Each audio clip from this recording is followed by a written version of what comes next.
दोस्तों नमस्कार। Colonel Ajay Singh Ajay money गुरु। आज है 16 सितंबर सन 2024 सोमवार।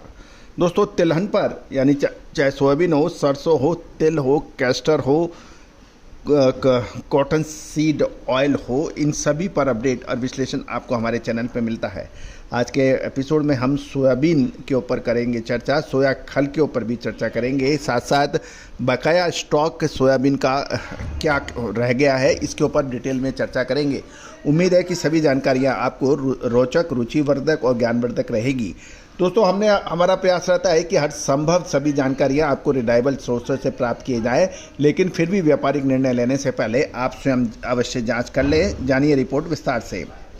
दोस्तों खबर निकल के आ रही है कि तिलहन वर्ष साल 2024-25 के लिए सोयाबीन का बैलेंस स्टॉक यानी बकाया स्टॉक लगभग 11,16,000 टन रहने का अनुमान लगाया गया है, जो पिछले साल की समान अवधि से 24 लाख टन के मुकाबले 50% तक कम है। ये खबर भारतीय सोयाबीन प्रोसेस एसोसिएशन, जिसे सोपा के नाम से जाना जाता है, के अनुसार अगस्त तक देश में पेराई एक वर्ष पूर्व 1,07,50,000 टन के मुकाबले बढ़कर 1,13,00,000 टन हो गई है। पिछले वर्ष के शुरुआत में जो बकाया स्टॉक सोयाबीन उत्पादन का 1,18,74,000 टन और आयात 6 लाख टन मिलाकर कुल अवेलेबिलिटी एक वर्ष पूर्व से के 1,43,29,000 टन के मुकाबले अनुमानित 1,35,81,000 टन रही थी। वर्तमान तिलहन वर्ष में अक्टूबर 2023 से अगस्त 2024 के दौरान सोया खल का उत्पादन पिछले वर्ष के इसी समान अवधि के 85,80,000 टन के मुकाबले बढ़कर 89,17,000 हो गया है। इसका प्रमुख कारण भारतीय खल की डिमांड अंतर्राष्ट्रीय बाजारों में भाव कम होने की वजह से काफ़ी हद तक रही, लेकिन ईरान और बांग्लादेश जैसे देशों में भारी मांग भारतीय खल की रही। ये बात भी ध्यान देने वाली बात है कि भारतीय खल का मूल्य ग्लोबल बाजार के मुकाबले 100 से $150 प्रति टन अधिक रहने के बावजूद सोयाबीन खल का निर्यात एक वर्ष पूर्व 17,30,000 टन से बढ़कर 20,77,000 टन हुआ है। सोपा की रिपोर्ट को माने तो भारत में कैटल फीड के लिए सोया खल की खपत एक वर्ष पूर्व जो 61,85,000 टन के मुकाबले इस साल घटकर 61 लाख रही, यानी 85,000 टन कम रही।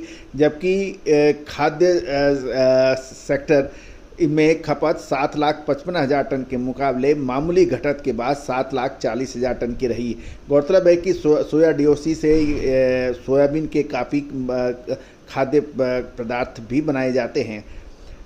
गौरतलब है कि वर्तमान तिलहन जो ऑयल ईयर है, अगस्त तक ईरान ने 4,12,000 टन का आयात करके भारतीय सोयाबीन खल का सबसे बड़ा खरीदार माना जा रहा है, और उसके बाद बांग्लादेश का नंबर आता है, उसने 3,02,000 टन, नेपाल ने 1,90,000 टन और जर्मनी ने 1,06,000 टन सोया खल का आयात भारत से किया है। यदि हम एग्रीकल्चर डिपार्टमेंट यानी कृषि मंत्रालय की बात करें तो 6 सितंबर तक देश में सोयाबीन की बुआई एक वर्ष पूर्व 1,23,85,000 हेक्टेयर के मुकाबले बढ़कर 1,25,00,000 हेक्टेयर में हुई है।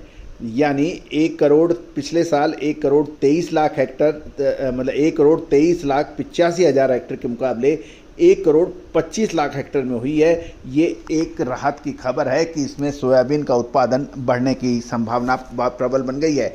लेकिन भारी बरसात और मौसम की प्रतिकूलता का असर भी पड़ सकता है, और इसका असर आपको नज़र आएगा अक्टूबर महीने के अंदर। दूसरी ओर सरकारी खरीद एमएसपी के ऊपर विभिन्न राज्यों से हो रही है, इसमें महाराष्ट्र, मध्य प्रदेश, कर्नाटक आदि शामिल हैं। लेकिन किसानों का ये कहना है कि एमएसपी पर सोयाबीन की खरीद तो हर साल होती है, तो इस साल नया क्या है, क्योंकि एमएसपी पे सोयाबीन की खपत फसल पे होती है, और फसल सितंबर के अंतिम सप्ताह या अक्टूबर के फर्स्ट वीक में पूरे बाज़ारों में उपलब्ध होगी। तो यदि अक्टूबर में यदि एमएसपी पे खरीद हो रही है तो खास बात क्या है? इसमें कोई खास बात नहीं है। किसानों का कहना है कि उनका उपज के दाम अधिक होने चाहिए और ये 6,000 रुपये प्रति कुंटल से नीचे नहीं होने चाहिए। और एमएसपी और किसानों की डिमांड में अभी भी काफ़ी बड़ा अंतर है। दूसरी ओर किसानों को उसकी उपज का अच्छा पैसा मिले, इसलिए सरकार ने खाद्य तेल एवं रिफाइंड खाद्य तेलों पर आयात शुल्क लगा दिया है।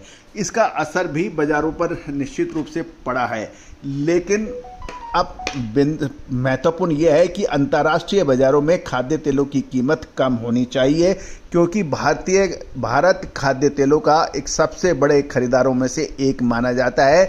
इंपोर्ट ड्यूटी का असर अंतर्राष्ट्रीय बाजार के खाद्य तेलों पर पड़ेगा, इसमें निश्चित है, इसमें कोई दो राय नहीं है।